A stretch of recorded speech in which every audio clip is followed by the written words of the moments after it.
రామచంద్రపురం నియోజకవర్గం అభివృద్ధికి అహర్నిశలు కృషి చేస్తూ ప్రజాసేవకి అంకితమైన కార్మిక శాఖ మంత్రి వాసంశెట్టి సుభాష్ కు అభినందనలు. ఇట్లు తాడిమాచర రెడ్డి రామరెడ్డి, శిలపాక నీటి సంఘం అధ్యక్షుడు ఆక్వా రైతు గొల్లపాలెం. ఎలా ఉంది సార్ రామచంద్రపురం? ఎలా కొత్తగా ఉందా మీకు? కొత్తగా ఉంది అంటే రాజకీయానికే కొత్త. సో అంత హ్యాపీ ఇక్కడ, అంత మంచి మనుషులు. ఈ 2 సంవత్సరాల్లో మీరు సంతృప్తికరంగా ఉన్నారా మంత్రి గారు? మీరు అనుకున్న సాధించారా? అనుకున్న సాధించాము అని చెప్పడానికి ఖచ్చితంగా అనుకున్న దానికన్నా ఎక్కువ సాధించామని చెప్పాలి. అవునా సార్? ఖచ్చితంగా. ఈ 2 సంవత్సరాల్లో మీకు బాగా సంతృప్తి ఇచ్చినటువంటి ఒక అంశం చెప్పండి. ప్రజల విషయంలో వాళ్ళు స్టార్టింగ్ ఒక 6 months 7 months or 8 months ఎక్కడికి వెళ్ళినా సరే నమస్కారం పెట్టాలంటే భయంగా ఉండేది. నమస్కారం పెడితే ఎదుటి వాళ్ళు నమస్కారం పెట్టకపోగా వాళ్ళు వేలు డ్రైన్ వైపు, రోడ్ల వైపు అభివృద్ధి జరగలేదు ఇంకా అనే చూపించేవారు. మరి జెట్ వేగంతో ఈరోజు 2 సంవత్సరాలు అయ్యింది. సుమారు 250 కోట్ల రూపాయలు ఓన్లీ అభివృద్ధి విషయంలో ఈ రామచంద్రపురం నియోజకవర్గానికి తీసుకురావడం జరిగింది. నారా చంద్రబాబు నాయుడు గారు, లోకేష్ గారు, పవన్ కళ్యాణ్ గారు ఆశీస్సులతో ఈ రామచంద్రపురం నియోజకవర్గాన్ని సువర్ణ రామచంద్రపురం నియోజకవర్గ దిశగా తీసుకెళ్లే వెసులుబాటుని కలిగించారు. సో ప్రజల కళ్ళల్లో చాలా మటుకి, అంటే ఇక్కడ చిన్న పాయింట్ ఒకటి ఉంది. గత 5 ఏళ్ల పాలనలో ఎక్కడ అభివృద్ధి అనేది నోచుకోలే ఈ రామచంద్రపురం నియోజకవర్గం. సో ఇంకా చేయాల్సింది ఉంది. ప్రజలు మాది ఫస్ట్ ఎందుకు వేయలేదు అలా కొన్ని అసంతృప్తులు ఉన్నప్పటికీ రానున్న కాలంలో ఇంకా 3 సంవత్సరాలు ఉంది. కనీసం ఈ 2 సంవత్సరాలు, రానున్న 2 సంవత్సరాల్లో పూర్తిగా రామచంద్రపురం నియోజకవర్గాన్ని అభివృద్ధి చేస్తాం, సువర్ణ రామచంద్రపురంగా తీర్చిదిద్దాం అనే నమ్మకాన్ని, భరోసాని ఇటు చంద్రబాబు నాయుడు గారు, పవన్ కళ్యాణ్ గారు, లోకేష్ గారు కలిగించారు. ఫండ్స్ అనేవి రాష్ట్రం మీకు తెలుసు అప్పుల బారిన పడ్డది. రాష్ట్ర ఆర్థిక వ్యవస్థ సర్వనాశనం చేసి వెళ్ళిపోయాడు జగన్మోహన్ రెడ్డి, ఎక్కడ అభివృద్ధి చేయకుండా. కానీ ఈ మంచి ప్రభుత్వం వచ్చిన తర్వాత అభివృద్ధి, సంక్షేమంతో పాటు పెట్టుబడులు కూడా వెలుగులో వస్తూ ఉన్నాయి. సో ఒక గొప్ప నాయకుడి కింద, అంటే యువత రాజకీయాల్లోకి రావాలంటున్నారు. రాజకీయాల్లోకి రావటం వైఎస్ఆర్ పార్టీలోకి కానీ వెళ్తే సర్వనాశనం. లాక్కోవటం, దోచుకోవటం ఎలాగ నేర్చుకోవాలంటే వైసీపీ పార్టీకి వెళ్ళాలి. ఇక్కడ మీరు చూసుంటారు కూడా, ఫస్ట్లో చంద్రబాబు నాయుడు గారు నన్ను మందలించడం చూసుంటారు.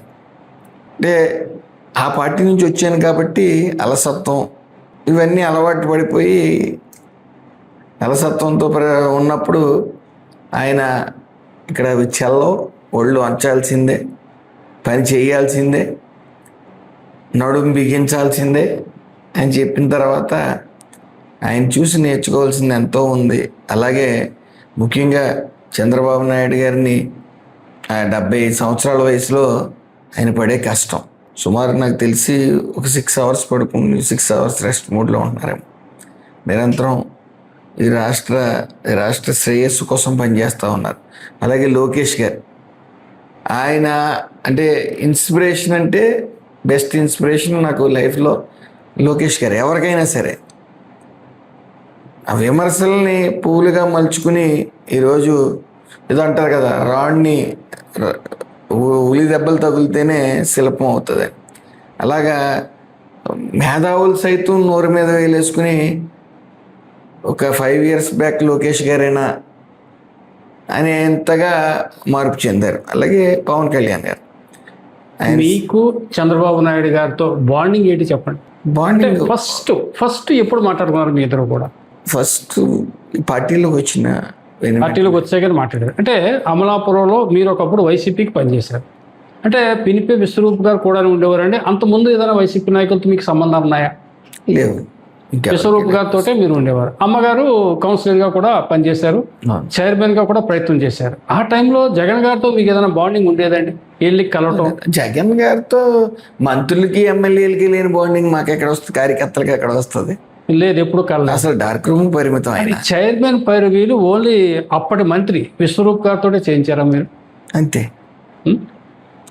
ఆయన అప్పుడు ఖచ్చితంగా డబ్బు ఖర్చు పెట్టాలి లోకల్ ఎలక్షన్ అంటే. ఆ, సో ఖర్చు పెట్టాల్సిన సమయంలో చిట్టబ్బాయి గారు ఆశిస్తున్నారు వాళ్ళు కోడలకి అని చెప్పేసి ఉమ్, ఆయన బలంగా ప్రయత్నించి సుబ్బారెడ్డి గారితో ఆయన ఉన్న పరిచయాలను బట్టి ఉమ్, ఆయన ఖచ్చితంగా తెచ్చుకుంటాడు, మనం ఏం చేయలేం. నువ్వు ఖచ్చితంగా చిట్టబ్బాయి గారి కోడలను ఓడించినట్టయితే అదన్నా ఇండిపెండెంట్ పెట్టి ఓడించాలి ఆయన వార్డులో. ఉమ్, ఓడించినట్టయితే మీ తల్లిగారికి అవకాశం వస్తుంది, ఖచ్చితంగా ఇప్పిస్తానని మాట ఇచ్చారు. ఉమ్. ఆ విధంగా అంటే మీరు అనే దాన్ని బట్టి విశ్వరూప్ గారు స్వార్థం కోసం మిమ్మల్ని ఉపయోగించుకున్నారని అంటారా మీరు దానికి? స్వార్థం అంటే ఆయనకి అప్పుడు చిట్టబ్బాయి గారు అంటే పెద్ద ఇంట్రెస్ట్ లేదు. ఇంట్రెస్ట్ లేదు. ఓకే. సో పైగా ఆయనతో నమ్మకంగా పనిచేశాను ఎలక్షన్. సో ఇస్తానన్న మాట ఇచ్చారు, ఉమ్, అది అందరికీ తెలుసు. ఉమ్. తర్వాత కుదరలేదు, ఆయన ప్రయత్నంలో లోపం లేదు. తర్వాత మీరు వైసీపీలోనే కొంతకాలం కంటిన్యూ అయ్యారు. అయిన తర్వాత మీరు ఎప్పుడైనా అనుకున్నారా సుభాష్ గారు టీడీపీలో ఒక ఎమ్మెల్యేని అవుతాను, ఒక మంత్రిని అవుతాను అని ఎప్పుడైనా ఊహించారా మీరు? ఊహించలేదు, అసలు ఎప్పుడు కూడా ఊహించలేదు. మీ లైఫ్ గోల్ ఏదైనా ఉండేదా? రాజకీయ నాయకుడిగా అవ్వాలి నేను. ఎప్పుడు నాకు అంత తాతయ్య గారి కోరిక చైర్మన్ అవ్వాలి, మున్సిపల్ చైర్మన్ అని. మీ తాతయ్య గారు? మా తాతయ్య గారు అంటే నాన్నగారు నాన్నగారు. ఓకే. సో ఆ కోరిక అందరికీ తెలుసు. ఆయన పోటీ చేశారు, పోటీ చేసి ఓడిపోయారు. ఆ రోజుల్లో 99 అనుకుంటానండి. ఆ టైంలో పోటీ చేశారు. ఇప్పుడు తెలుగుదేశానికి 24 వార్డుల్లో 18 వార్డులు నెగ్గింది, 6 వార్డులు కాంగ్రెస్ నెగ్గింది. కాంగ్రెస్ తరపున పోటీ చేశారు. పోటీ చేసిన తర్వాత ఒక 500 ఓట్లతోనే ఓడిపోయారు. అంటే ఒక ఓటు కౌన్సిలర్కి, ఒక ఓటు చైర్మన్కి ఆ టైంలో. సో క్రాస్ ఓటింగ్ బాగా జరిగింది తాతయ్య గారికి. ఓడిపోయారు. అప్పుడు చిట్టబ్బాయి గారు ఓడిపోవడానికి ప్రధాన కారణం అప్పుడు వెన్నంటే ఉంటా దెబ్బ వేశారు. సరే అప్పటి నుంచి ఆయనకు ఒక కోరిక ఉండిపోయింది, చైర్మన్ చెయ్యాలి. ఆయన కౌన్సిలర్ చేశారు 2 టర్మ్స్, చెయ్యాలి అనే కోరిక ఉండిపోయింది. ఆయన లాస్ట్ మినిట్ వరకు కూడా మన ఇంట్లో చైర్మన్ అవ్వాలి ఎవరొకరు అంటే మా నాన్నమ్మ గారు ఇంకా బతికే ఉన్నారు. ఆ టైంలో ఆవిడ తాతయ్య గారి కోరిక తీర్చాలి అని మా అమ్మగారు చదువుకోలే, ఆవిడ ఎప్పుడు బయటికి రాలే. మా నానమ్మ గారు ఇంటికి వచ్చి ఆవిడని లేపి బతిమాలి బలవంతంగా ఆవిడని పెట్టారు. సో యునామినస్ అయింది. ఏకగ్రీవ కౌన్సిలర్ గా ఎన్నికయ్యారు అమ్మగారు. చైర్మన్ కి పరిణామాలు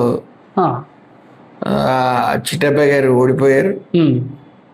ఓడిపోయిన తర్వాత మాకు అవకాశం వస్తుంది అనుకున్నాం. ఈలోగా కొంత అల్లరి బ్యాచ్ ఒకరికొకరు ఫోన్లో మాట్లాడుకోవడం, ఆ ఆడియోలు బయటికి రావటం, ఆ ఇంపాక్ట్ క్యాస్ట్ వైడ్ మాట్లాడటం వల్ల ఇంపాక్ట్ దీని మీద పడటం.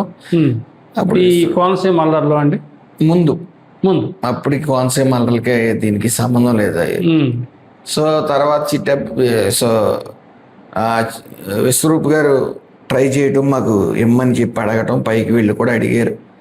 చిట్టబ్బాయి గారు వాళ్ళు ఓడించామన్న బాధతో ఇంకా ఆయనకి ఇవ్వడానికి ఎవరు వీల్లేదంటాం. ఈ ఆడియో టేపు 2 కార్యకర్తలు మాట్లాడుకుని బూతులు కులాల వారీగా తిట్టుకోవటం, సో ఇవన్నీ బయటికి రావడంతో అధిష్టానం కూడా అతనికి ఇస్తే మళ్ళీ కులవారీగా గొడవలు అవుతాయేమో, ఆడియోలు వచ్చినాయి బయటికి అని చెప్పేసి ఆలోచించారు. తర్వాత విశ్వరూప్ గారు కూడా బాధపడ్డారు, ట్రై చేశారు. ఆయన లోపం ఏం లేదు.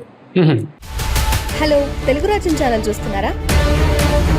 సామాజిక రాజకీయ జీవన చిత్రణే తెలుగు రాజ్యం. అతిశయోక్తులు అసత్యాలు ఉండవు. రాజకీయ కోణం కాదు, ప్రజా కోణమే కొలబద్ద. తెలుగు రాజ్యం వీక్షణ నీ ఉత్తమ అభిరుచికి నిదర్శనం.